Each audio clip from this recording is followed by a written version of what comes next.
দেখেন চেয়ারম্যান সাহেব, আমার সাইডে দান করতেছে চেয়ারম্যান সাহেব। এই চেয়ারম্যান সাহেব, কি তুমি আইছো? আপনি টাকা পাবেন, টাকা নেবেন, একটা নিরীহ মেয়েকে ইজ্জত নিয়ে খেলা করবেন কেন? করিম সাহেব তো মারা গেছে, তাহলে আমি যখন কি বলি চেয়ারম্যান সাহেবকে? আচ্ছা, যাই হোক, চেয়ারম্যানকে বলি আগে কি বলে। চেয়ারম্যান সাহেব বাসায় আছেন? চেয়ারম্যান সাহেব। কে? মাসুম নাকি? জি চেয়ারম্যান সাহেব, আমি। কি অবস্থা, কি খবর তোমার? এই তো চেয়ারম্যান সাহেব ভালো, কিন্তু একটা দুঃসংবাদ আছে। আচ্ছা। দুঃসংবাদ হচ্ছে আপনার যে চেয়ারম্যান সাহেব যে করিমে টাকাটা দিছিলেন, তো উনি তো মারা গেছেন। তো ওনার তো টাকা দেওয়ার মতন কোনো লোক নাই। ওনার একটা মেয়ে আছে, তখন ওনাকে যদি আমরা বলি এখন কি হয় না হয়, ওনাকে বলতে হবে একটু। সম্ভবত উনি টাকা দিতে পারবেন না, তারপরে আপনি একটু যা দেখেন, আপনি কি বলবেন, কারণ টাকাটা তো আপনার, টাকাটা তো চেয়ারম্যান সাহেব আমার না। না, তা তো অবশ্যই। তাহলে আপনি একটু গেলে ভালো হয় আর কি। আচ্ছা মাসুম, জি স্যার। করিম যেহেতু মারা গেছে, জি তো এখন আমি তো এলাকার চেয়ারম্যান, জি অনেক তাদের যে কোনো বিপদ আপদে আমার থাকতে হয়, দেখতে হয়। বিষয়টা এমন না? জি জি অনেক তো মারা গেছে, তুমি যেহেতু আমার মানে সবকিছু দেখাশোনা করো, এটা তো নতুন না। না, না, তুমি তোমার মাথায় নিজের মতো সেট আপ দিয়ে দেখো কি করা যায়, আর পারলে একটু সময় দাও, 1-1.5 মাস সময় দাও। আচ্ছা চেয়ারম্যান সাহেব, তাহলে 2 মাসের সময় দেয়। দাও 2 মাসের সময় দাও, নাকি কি করা যায় এটা তুমি দেখো। আমি একটু অন্য বিষয়ে একটু ব্যস্ত আছি মোটামুটি, তুমি দেখো কি করা যায়। আচ্ছা চেয়ারম্যান সাহেব, তাহলে আমি ওটা একটু খোঁজ নিয়ে তারপরে আপনাকে জানাবো। হ্যাঁ হ্যাঁ, তাহলে চেয়ারম্যান সাহেব আমি আসি। আচ্ছা আচ্ছা। আসসালামু আলাইকুম। ওয়ালাইকুম আসসালাম। আসো।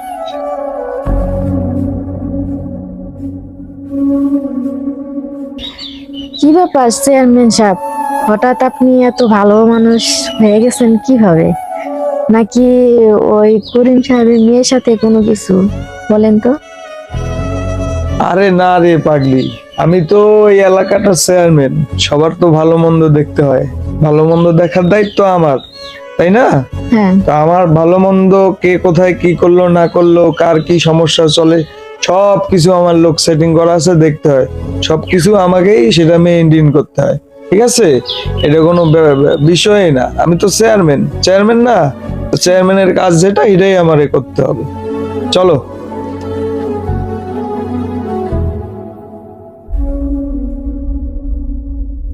যাই একটু করে মেমে এসে কাছে যাই, টাকার কথা বলা যাবে না, একটু দেখাও যাবে না, টাঙ্কিও মারা যাবে না।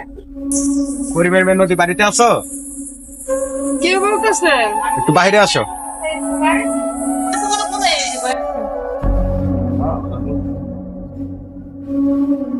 আপনি হ্যাঁ, বলেন। আমি তো আইছি। তোমার বাবা তো মারা গেছে। তোমার বাবা মারা যাওয়ার আগে ওই চেয়ারম্যান সাহেব থেকে 2.5 লক্ষ টাকা নিয়েছিল।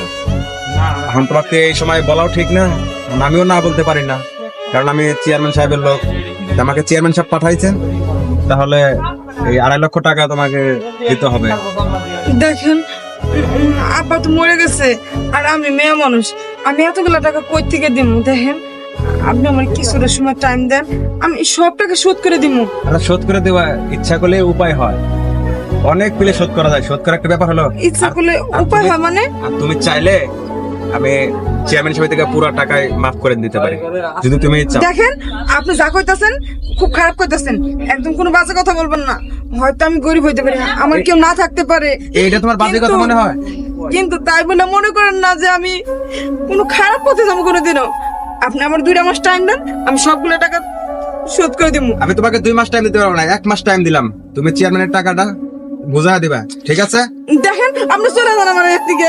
আর তোমার কথাটা তোর মনে থাকে। গরিবের আবার ভাব।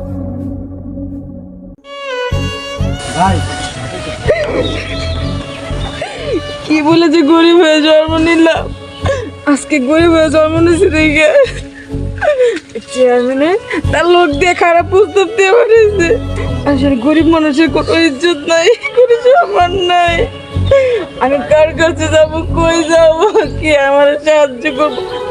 2.5 লাখ টাকা কি 2-1 টাকা? এতগুলো টাকা আমি কই থেকে দিব? কই থেকে দিব এতগুলো টাকা আমি? হ্যাঁ, আচ্ছা মাসুম, জি চেয়ারম্যান সাহেব। তুমি তো করিমের মাইয়ের কাছে গেছিলা, জি গেছিলাম চেয়ারম্যান সাহেব। টাকা পয়সার খবর তো পাইলাম না, মানে খবর ভালো না, না বুঝো নাই? তা এরা টাকা দিতে পারবো কিনা এটা তো শিওর তুমি খবর লয়ে আইলে না, ঠিক আছে? জি চেয়ারম্যান সাহেব। আমি ভাবলাম কি তোমারে নিয়া জি বলেন। করিমের মাইয়ার কাছে একবার আমি সহ যাইতাম আর কি। আচ্ছা চেয়ারম্যান সাহেব, সেটাই ভালো হয়, কারণ আমি একবার গেছিলাম, টাইম দিয়েছে, কিন্তু সে টাইম দিতে হয় না। এখন আপনার সাথে গেলেই ভালো হয়, আমিও সেটাই বলতে আইছি আর কি। তাহলে চলো একবার করিমের মাইয়ার কাছে যাই। আচ্ছা চলেন চেয়ারম্যান সাহেব, তাহলে আমরা যাই। চেয়ারম্যান সাহেব, তাহলে কি গরিবের মায়াকে আপনি দেখছেন এ পর্যন্ত? না, আমার তো ওভাবে দেখা হয় নাই। তাহলে চলেন আজকে দেখি চেয়ারম্যান সাহেব গরিবের মায়া একটা ঝাক্কার জিনিস। তাই নাকি? হ্যাঁ, চেয়ারম্যান সাহেব আচ্ছা, আপনিও একটু ইয়ে করেন। চেয়ারম্যান সাহেব আমরা তো আচ্ছা আচ্ছা, এটা বলা লাগবে না। আচ্ছা চেয়ারম্যান সাহেব তাহলে চলেন। আচ্ছা,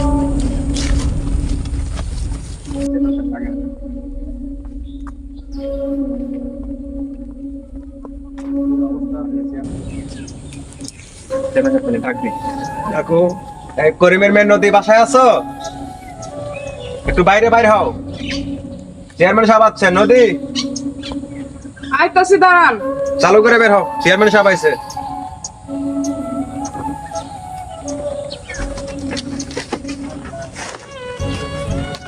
আসসালামু আলাইকুম চেয়ারম্যান সাহেব। ওয়ালাইকুম আসসালাম। কি খবর? আসোই তো ভালো না? হ্যাঁ আছি, আল্লাহ যেরকম রাখছে। তা আপনারা 2টা মাস টাইম পেয়েছি, বললাম না 2 মাস পরে টাকা দিয়ে দিব। না, 2 মাস পরে টাকা কি দিবা? ব্যাপারটা তো অন্যরকম, বোঝো নাই? দেখো, টাকা না থাকলে তো একটা ব্যবস্থা করতেই হবে। আমি যেহেতু আইছি, চেয়ারম্যান সাহেব আমি একবার ডেট দিয়ে গেছি, সময়ও দিয়ে গেছি 1 মাসের।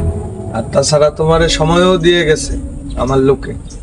দেখেন আমি তো কইছি, এখন আমার কাছে কোনো টাকা টুকা নাই, আমার 2টা মাস টাইম দেন। মাত্র তো আজকে 1 সপ্তাহ হয়েছে। সময় দেওয়ার মতো সময় আমার কাছে নাই, বুঝছো? তা তোমার কাছে যা আছে এই দিয়ে তুমি আমার এই ঋণটা পরিশোধ করতে পারো। আমার কাছে যা আছে মানে আমার কাছে তো একটা টাকাও নাই, আমি আপনার ঋণ পরিশোধ করবো কই থেকে? দেখো, ভাইবে চিন্তা করে দেখো আছে কিনা। দেখেন আপনারা তো বারবার বলতেছি, দেবার মতো আমার কাছে কিছুই নাই। আরে তোমার কাছে অনেক কিছু আছে, চেয়ারম্যান সাহেব যেটা কয় সেটা শোনো। তোমার কাছে দেওয়ার মতো অনেক কিছুই আছে, বুঝলা? দেখেন আর তুমি ইচ্ছা করলেই তুমি তোমার বাবার ঋণটা পরিশোধ করতে পারো। দেখেন আপনি যেরকম ভাবতেছেন ওরকম কিছুই না। আমি আপনার সাথে এরকম কিছুই করতে পারবো না, আপনি চলে যান এখান থেকে। এই শোনো, তোমার কাছে যা আছে অনেক কিছুই আছে, বরং তুমি আমার কথা শুনলে তোমার বাবার কাছে যত টাকা পাবো এর থেকে তুমি আরো অনেক কিছু পাবো। আমার কি নাই বলো? আমি এই এলাকার, গোটা এলাকার চেয়ারম্যান, আর জমি জমা, বাড়ি গাড়ি, টাকা পয়সা সবই আছে। যেহেতু তোমাকে যেহেতু আমার লাগবে, আমার নয়নে তুমি খাইছো, আর তোমাকে আমার কথা মানতেই হবে। দেখেন চেয়ারম্যান সাহেব আপনি চলে যান, আমার কিছুই প্রয়োজন নাই, আমি আপনার টাকা একদিন শোধ করে দিব। আপনি চলে যান এখন, চলে যান এখন। না না, এটা কখনোই হবে না। তুমি পারলে তুমি আরো টাকা পয়সা পাবে। তুমি যদি আমি যা বলতেছি এটা যদি করো, তুমি টাকা পয়সা আরো পাবে, আরো অনেক কিছু পাবে দেখেন তুমি। আমি আপনার পায়ে পড়ি চেয়ারম্যান সাহেব, আপনি আমার ছেড়ে দেন চেয়ারম্যান সাহেব, আমার কোনো সর্বনাশ করেন না চেয়ারম্যান সাহেব, আমার ছেড়ে দেন। দেখেন চেয়ারম্যান সাহেব, আমার ছেড়ে দেন করতেছি, আমার সর্বনাশ করেন না চেয়ারম্যান সাহেব। চেয়ারম্যান সাহেব আমার ছেড়ে দেন করতেছি, চেয়ারম্যান সাহেব আমার ছেড়ে দেন, আমার সর্বনাশ করেন না চেয়ারম্যান সাহেব। এই চেয়ারম্যান সাহেব, কি তুমি আইসো, কি করতেছেন আপনি? কে তুমি? আমি কে আপনি ভালো করেই জানেন। না, আমি তো আমি জানি না। আলতাফ খানের একমাত্র পুত্র। এই, তুমি আলতাফ খানের পুত্র হও, যারই পুত্র হও, আমার এখানে আসার উদ্দেশ্য আমি এই গোটা এলাকার চেয়ারম্যান। ঠিক। আর এই করিমের মেয়ের কাছে, করিম মারা যাওয়ার পরে আমি যে করিমের কাছে 2.5 লক্ষ টাকা পাই, 2.5 লক্ষ টাকা। এই টাকা করিমের মেয়েকে দিতে হবে। আর এই উদ্দেশ্যে করিমের মেয়ের কাছে আমার আশা। আপনি টাকা পাবেন, টাকা নেবেন। একটা নিরীহ মেয়েকে ইজ্জত নিয়ে খেলা করবেন কেন? আপনার নেন এই যে 2.5 লক্ষ টাকার চেক। এই মাসুম, চেকটা নিয়ে নাও। এবার এখান থেকে ভাগেন। এই কথা সাবধানে বলো, চেয়ারম্যান সাহেবকে আবার কথা ভাগেন মানে? কথা সম্মান দে বলো। আরে সম্মানের জিনিসটা রাখে নাই সে। আর ওকে আমি দেখে নেব, কোন আলতাফ খানের পুত্র, ওকে আমি দেখে নেব। চলো হ্যাঁ? মাসুম, ঠিক আছে, আপনি কি চেয়ারম্যান সাহেব, আপনি যা করবেন সেটা পরেই দেখা যাবে। চলো। করিমের কত মেয়ে যাবে আসবে, ওকে দেখে ছাড়বো। তুমি জানো আজকে তুমি না থাকলে আমার কি হইতো? আমার সর্বনাশ হয়ে যেত। তুমি কোনো টেনশন করো না, আমি এতদিন বাইরে ছিলাম, আমি জানতাম না। হ্যাঁ আঙ্কেল, বাবা এতগুলো টাকা রেখেছে, এভাবে মরে যাবে আমি কোনো জানতাম না। এই টাকার জন্য দিনে 24 ঘন্টা ওরা আমার এসে জ্বালাইতো। আজকে তো তুমি না আসলে আজকে আমার সম্মান থাকতো না, আমার ইজ্জত কিছুই থাকতো না। আল্লাহ যা করে ভালো লেগে করে। আল্লাহ সময় মতো তোমার তুমি তো কাছে। সে গেছো, একটা দিন আমার খবর না নাই। আমি কেমন আছি এটা জানতেও চাও নাই। কিভাবে আমার দিন কাটছে? পাগল, তুমি বোঝো না কেন? আমার যে সেটটা ছিল সেই সেটটা ছিনতাইকারী নিয়ে নিচ্ছে। তে আমি এই জন্য আমি তোমার সাথে আর কোনো খোঁজ খবর রাখতে পারি নাই। তো এই জন্য তুমি নিয়ে তুমি কোনো টেনশন করো না, আমি এসে পড়ছি। আর কখনো তোমাকে ছেড়ে আর কোথাও যাব না। তোমাকে নিয়ে বাকি জীবনের সুখে দুঃখে খাবো। এই বাড়িতে আমি কেমনে থাকবো? আমি তো এই বাড়িতে তোমাকে রাখবো না, আমার বাড়ি আমি কষ্ট তো। চলো। সত্যি কইতেছো? হ্যাঁ, আসলে আমার বাবা মরে যাওয়ার পর আমার না কেউ নাই, আর তুমি ছাড়া। একটা কথা চিন্তা করো না, আমি যে তোমাকে কতখানি ভাবি। হয়তো আমি তোমার সাথে ফোনে যোগাযোগ করতে পারি নাই বলে তার মানে এই না যে আমি তোমাকে ভুলে গেছি। চলো, এ বাড়ি বাদ, এ বাড়ি চলো। চলো।